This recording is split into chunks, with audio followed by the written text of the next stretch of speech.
What if मैं आपको बताऊं, एक आवारा बिल्ली एक होटल लॉबी में खाने के लिए आई और किसी तरह वो होटल का सबसे ज्यादा पसंदीदा मैनेजर बन गई जो कभी देखा गया।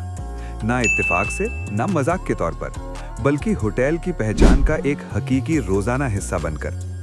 मेहमान अपने कमरों में चेक इन करने से पहले उसका नाम लेकर पूछने लगे। बच्चे पूल का पूछने से पहले उसे ढूंढते थे। मुसाफिर सिर्फ बेड्स, सर्विस या ब्रेकफास्ट के लिए ही नहीं, बल्कि उस बिल्ली के लिए 5 स्टार रिव्यूज छोड़कर जागे थे। क्योंकि एक ऐसी दुनिया में जहां कोल्ड चेक-इन्स, जल्दी जल्दी वेकेशंस और भूल जाने वाले होटल स्टेज होते हैं, एक छोटी सी आवारा बिल्ली ने एक आम इमारत को ऐसी जगह बना दिया जहां लोग कभी भूल नहीं पाए। और सबसे हैरत अंगेज बात, वो सिर्फ वहां रहती नहीं थी, उसने पूरा बिजनेस बदल दिया। ये कहानी है उस आवारा बिल्ली की जो सड़कों पर जिंदा रहने से फ्रंट डेस्क चलाने तक पहुंच गई जैसे वो उसकी अपनी जगह हो। और सच कहें, कुछ हद तक वो थी भी। The cat nobody planned for. वो होटल मशहूर नहीं था, ना ही कोई लग्जरी स्काई स्क्रेपर था किसी बड़े शहर के बीच। वो एक सादा पुरसुकून बुटीक होटल था जो एक मसरूफ इलाके में था, जहां मुसाफिर आते जाते रहते थे बिना किसी खास रस्म के।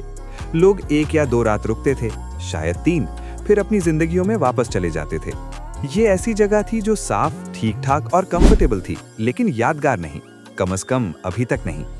एक बरसात भरी शाम जब front desk staff night shift के लिए बंद कर रहे थे, एक छोटी सी भीगी हुई बिल्ली होटल के दरवाजे के पास नजर आई। वो दुबली थी, गंदी थी, डरी हुई थी और वाज़ेह तौर पर भूखी थी।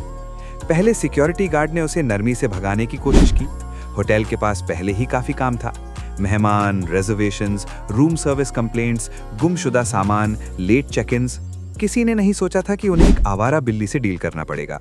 लेकिन बिल्ली भागी नहीं, वो बस वहां बैठी रही, खामोशी से, जैसे उसने कोई फैसला कर लिया हो, जैसे उसने होटल को देखा हो और सोचा हो, हाँ, अब ये जगह मेरी है। रिसेप्शन पर काम करने वाली एक मेहरबान औरत सना ने किचन से बचा हुआ चिकन उसे लाकर दिया। उसने ऐसे खाया जैसे कई दिनों से खाना ना देखा हो। फिर जाने के बजाय वो फ्रंट डेस्क के पास लिपटकर सो गई और यहीं से सब कुछ शुरू हुआ। The lobby cat nobody could ignore. अगली सुबह वो अभी भी वहां थी। जब डे स्टाफ आया, उन्होंने उसे रिसेप्शन के पास ऐसे पड़ा देखा जैसे सालों से वहां काम कर रही हो। ना वो हिस करती थी, ना स्क्रैच करती थी, ना किसी चीज को गिराती थी। वो बस सबको पुरसुकून, गौर से देखने वाली आंखों से देखती थी, जैसे वो होटल के ऑपरेशन सीख रही हो। धीरे धीरे हाउसकीपिंग टीम उसे ग्रीट करने लगी। किचन स्टाफ उसे छोटी छोटी मछली के टुकड़े देने लगा। बेल बॉयज लगेज कार्ट्स ले जाते वक्त उसका सर थपथपाते थे। मेहमान भी उसे नोटिस करने लगे। ये बिल्ली किसकी है, वो पूछते थे। किसी को नहीं पता था, लेकिन धीरे धीरे सब उसे ऐसे ट्रीट करने लगे जैसे वो यहीं की हो। फ्रंट डेस्क के पास एक छोटा कंबल आ गया, फिर पानी का बर्तन, फिर खाने का प्रॉपर बोल। फिर किसी ने मजाक में पेपर पर छोटा सा नेम टैग बना दिया, मैनेजर मिस्टर मीसो। और किसी तरह ये नाम रह गया। उस दिन के बाद वो सिर्फ आवारा नहीं रही, वो मिस्टर मीसो थी। और मिस्टर मीसो गैर रस्मी तौर पर होटल स्टाफ का हिस्सा बन चुकी थी। The employee of the month nobody saw coming. शुरू में वो ज्यादातर एंट्रेंस के पास रहती थी, लेकिन वक्त के साथ मिस्टर मीसो ने एक ऐसा रूटीन बना लिया जो इतना प्रोफेशनल था कि लोग हंसने लगे। हर सुबह वो लॉबी में सबसे बिजी चेकआउट आवर्स से पहले आ जाती थी। वो दरवाजे के पास बैठती थी जब मेहमान अपना लगेज लेकर बाहर जा रहे होते थे। कुछ को वो इग्नोर करती, कुछ के पास जाती, और किसी अजीब सी बात के साथ जो सिर्फ जानवरों में होती है, वो हमेशा जान लेती थी कि किसे तसल्ली की जरूरत है। एक स्ट्रेस्ड बिजनेस ट्रैवलर जो फोन पर घूम रहा हो, मिस्टर मीसो उसके जूतों के पास खामोशी से बैठ जाती। एक रोता हुआ बच्चा जो लंबी ट्रैवल से परेशान हो, मिस्टर मीसो उसकी टांग से नरमी से रब करती। एक बुजुर्ग जोड़ा जो लाउंज में अकेला बैठा हो, मिस्टर मीसो सोफा पर उनके पास पुराने दोस्त की तरह छलांग लगा देती। और मेहमान उसे बहुत पसंद करते थे। वो उसके साथ फोटोज लेने लगे, ऑनलाइन पोस्ट करने लगे, होटल को टैग करने लगे, रिव्यू पर रिव्यू लॉबी वाली बिल्ली का जिक्र करने लगा। कुछ मेहमान ने तो ये भी कहा कि वो सिर्फ इसलिए दोबारा आए क्योंकि वो देखना चाहते थे कि क्या वो अभी भी वहां है। वो सिर्फ पेट नहीं रही, वो एक्सपीरियंस का हिस्सा बन गई। होटल ने कोई मार्केटिंग टीम हायर नहीं की थी, ना कोई फैंसी रीब्रांड लॉन्च किया था, ना हजारों डॉलर्स एडवर्टाइजिंग पर खर्च किए थे। लेकिन फिर भी एक आवारा बिल्ली ने वो चीज बना दी जो पैसे से नहीं मिलती, चार्म, गर्माहट, याद, connection. The day he became the face of the hotel. एक दिन एक ट्रैवल ब्लॉगर डिले लेओवर के दौरान होटल आई। वो थकी हुई थी, परेशान थी और इम्प्रेस होने के मूड में नहीं थी। फिर उसने मिस्टर मीसो को देखा। वो फ्रंट डेस्क प्रिंटर पर ऐसे बैठा था जैसे कोई छोटा एग्जीक्यूटिव पेपर वर्क देख रहा हो। वो हंसी। उसने फोटो ली, फिर दूसरी, फिर छोटी सी वीडियो में रिसेप्शनिस्ट ने मजाक किया, अपने मैनेजर से पूछिए कि आपका रूम रेडी है या नहीं। ब्लॉगर ने इसे ऑनलाइन पोस्ट किया कैप्शन के साथ, अभी एक होटल में चेक इन किया जहां मैनेजर के मूछें हैं। 48 घंटों के अंदर वीडियो वायरल हो गई। व्यूज लाखों में पहुंचे, फिर मिलियन में। कमेंट्स दुनिया भर से आने लगे, यही वो जगह है जहां मैं रहना चाहता हूं। आखिर एक मैनेजर जिस पर भरोसा किया जा सकता है। ये ज्यादा प्रोफेशनल लगता है अक्सर सीईओज से। मैं सिर्फ इससे मिलने के लिए रूम बुक करूंगा। होटल का पेज मैसेजेस से भर गया। प्राइसेस के बारे में नहीं, रूम्स के बारे में नहीं, बिल्ली के बारे में। क्या मिस्टर मीसो आज वहां हैं? क्या मेहमान उससे मिल सकते हैं? क्या उसका अपना रूम है? क्या हम उसके लिए ट्रीट्स ला सकते हैं? होटल का ओनर जो पहले हिचकिचाता था एक आवारा को रहने देने पर, उसने ये सब देखा और समझा कि ये कुछ बड़ा है। ये बिल्ली सिर्फ क्यूट नहीं थी, वो होटल की पहचान बदल रही थी। और फिर एक सबसे गैर मुतवक्के बिजनेस डिसीजन में उन्होंने इसे ऑफिशियल बना दिया। उन्होंने छोटा बैज बनवाया, मिनी टाई कॉलर खरीदा और रिसेप्शन के पास फ्रेम में साइन लगाया, meet a hotel manager mister Miso. अब मजाक मजाक नहीं रहा, ये ब्रांडिंग बन चुकी थी और लोगों को ये बहुत पसंद आई। The managerial duties of mister मीसो। जब होटल ने इस आइडिया को अपनाया, मिस्टर मीसो का रोल लेजेंडरी हो गया।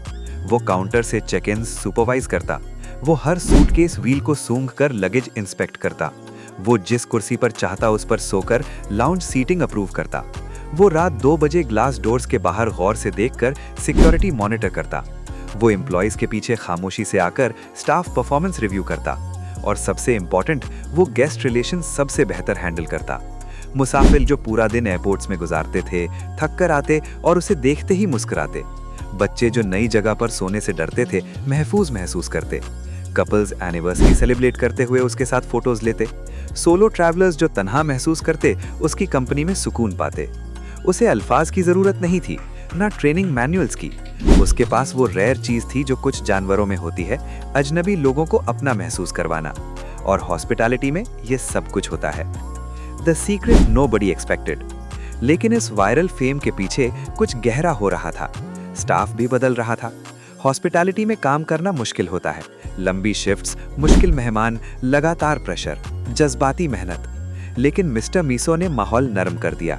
जब एम्प्लॉय स्ट्रेस्ड होते, वो आ जाता। जब किसी का दिन खराब होता, वो पास आकर बैठ जाता। जब टेंशन बढ़ती, उसकी मौजूदगी सबको काम कर देती। वो सिर्फ मैस्कॉट नहीं रहा, वो उन लोगों के लिए इमोशनल सपोर्ट बन गया जो हमेशा दूसरों को सपोर्ट करते थे। एक हाउसकीपर ने कहा, इससे पहले ये सिर्फ काम की जगह थी, इसके बाद ये फैमिली लगने लगी। इसीलिए ये कहानी लोगों के दिल को छू गई, क्योंकि ये सिर्फ एक क्यूट बिल्ली की कहानी नहीं थी, ये मेहरबानी की ताकत की कहानी थी। एक भूखी आवारा आई थी पनाह के लिए और उसे भगाया नहीं गया, बल्कि अपनाया गया। और बदले में क्या? उसने सबको वो दिया जो उन्हें खुद नहीं पता था कि उन्हें चाहिए था। The night everyone realised he truly belonged. फिर तूफान आया। शहर का सबसे तेज बारिश वाला तूफान रात को आया। बिजली चमकी, सड़कें डूब गईं, मेहमान घबराकर लॉबी में आए। स्टाफ ने सब कुछ संभालने की कोशिश की, और इस हंगामे के बीच मिस्टर मीसो ने कुछ ऐसा किया जो कोई नहीं भूल सका। जब फैमिलीज लाउंज में इंतजार कर रही थीं, वो हर शख्स के पास गया, आहिस्ता, सुकून से, जैसे वो सब समझ रहा हो। वो एक छोटी लड़की के पास बैठा जो बिजली की गरज से रो रही थी, फिर एक बुजुर्ग मेहमान के पास जो फ्लाइट कैंसिल होने से परेशान था। फिर वो लाउंज के बीच में आकर बैठ गया जहां सब उसे देख सकते थे, जैसे कह रहा हो, आप महफूज हैं, यहीं रहिए, ये जगह संभाल लेगी। उस रात लोगों ने सिर्फ फोटोज नहीं लिए, उन्होंने उसे महसूस किया।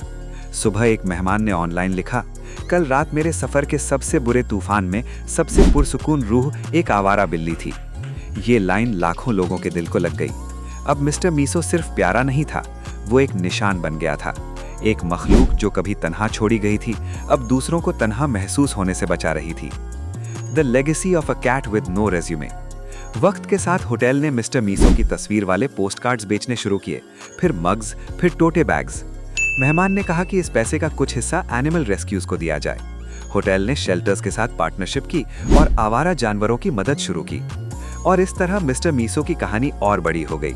वो सिर्फ एक होटल नहीं बदल रहा था, वो लोगों की सोच बदल रहा था उन जानवरों के बारे में जिनको कोई नहीं देखता, जो नजरअंदाज किए जाते हैं, जो सड़कों पर जीते हैं, जिनके पास से लोग गुजरते हैं बिना समझे कि उनके अंदर कितनी मोहब्बत छुपी होती है। फैमिली सिर्फ उससे मिलने के लिए आने लगी।